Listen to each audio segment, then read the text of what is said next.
you are a young and inexperienced English teacher. Today is your first day of teaching.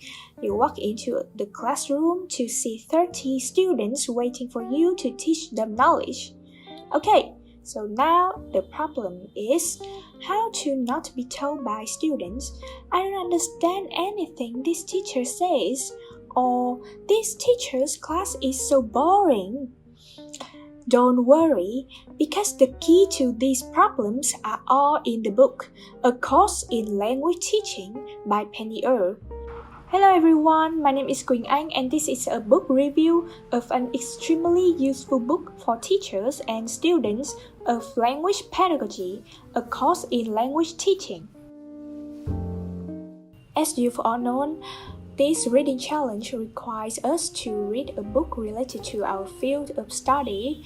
In the previous semester, I was impressed by the book Penny Er's 100 Teaching Tips that Hằng reviewed. I feel that the content of that book is really detailed and helpful for me. So in this semester, I have been looking for a book by the same author, and there is no doubt it is A Course in Language Teaching. A Course in Language Teaching was written by author Penny Er in 1999. Penny was educated at the universities of Oxford, Cambridge, and Reading. She emigrated to Israel in 1967, where she still lives today.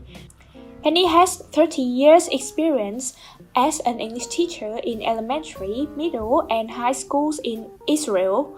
Now retired, she has taught MA courses at Oranim Academic College of Education and Haifa University. Penny has presented papers at various English teachers' conferences worldwide. Her books include 5-minute activities, grammar practice activities, and Penny Er's 100 Teaching Tips. You may be wondering why this book is named A Course and what we can learn from it. The answer is that almost everything related to language teaching is in this book. The content of the book is divided into 6 parts. The first part is teaching process, the second one is teaching the what, and the next one is teaching the how. The fourth chapter is course content, the fifth part is about the lesson, and the final part is the learner differences. So the first part of the book is about the teaching process.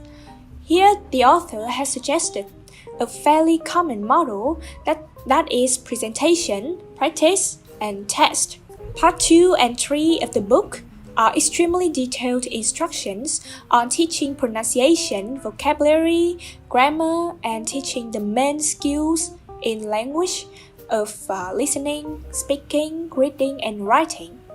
If you think that learning reading skill can't be more interesting, because the only activity students can do is reading, and sleep. And they don't have any opportunity to produce something personal. This book will prove that you are so wrong.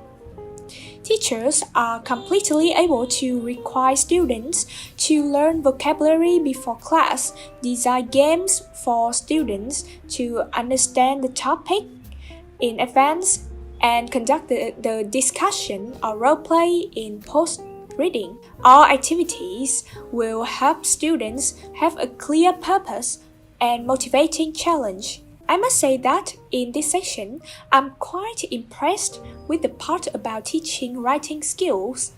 The author has suggested some textbook writing activities that I think not many classes apply to.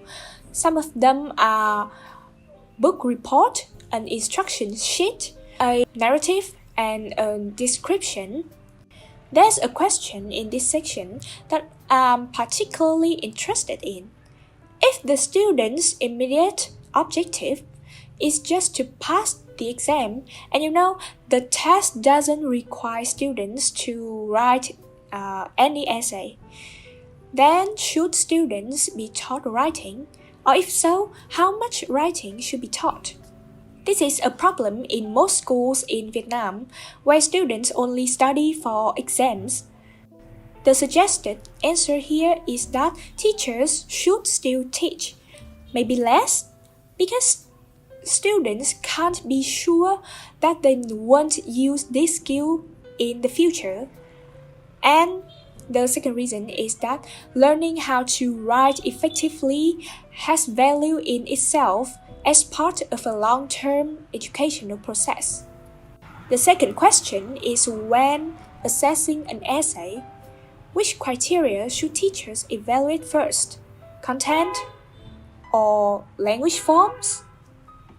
The content is what creates the significance of an essay, but using language form exactly focuses on the purpose of a language class.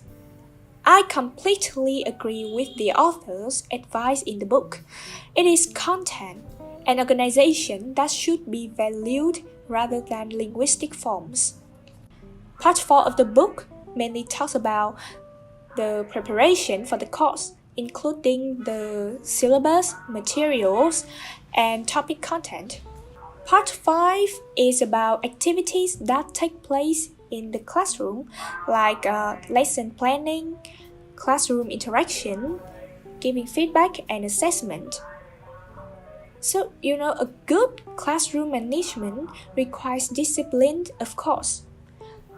No students like them, teachers also, but they need them.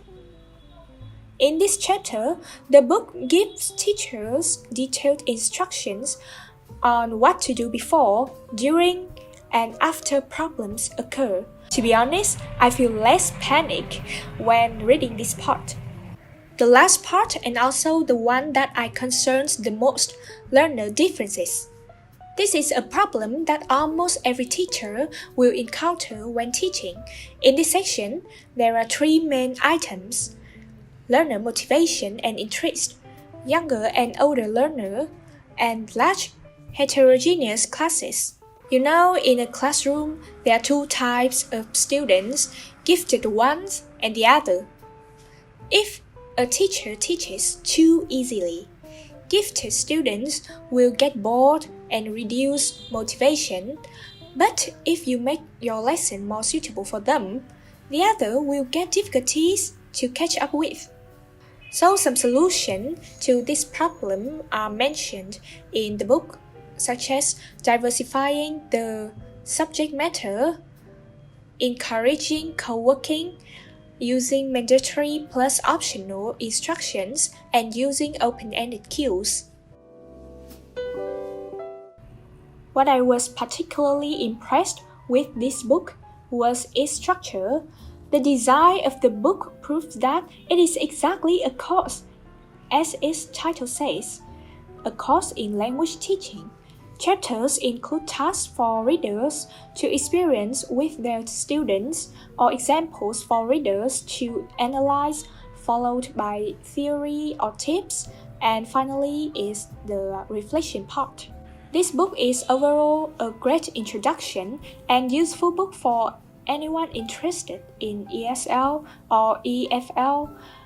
The reflections and activities within each unit are very useful and make this a great textbook for TEFL certification programs.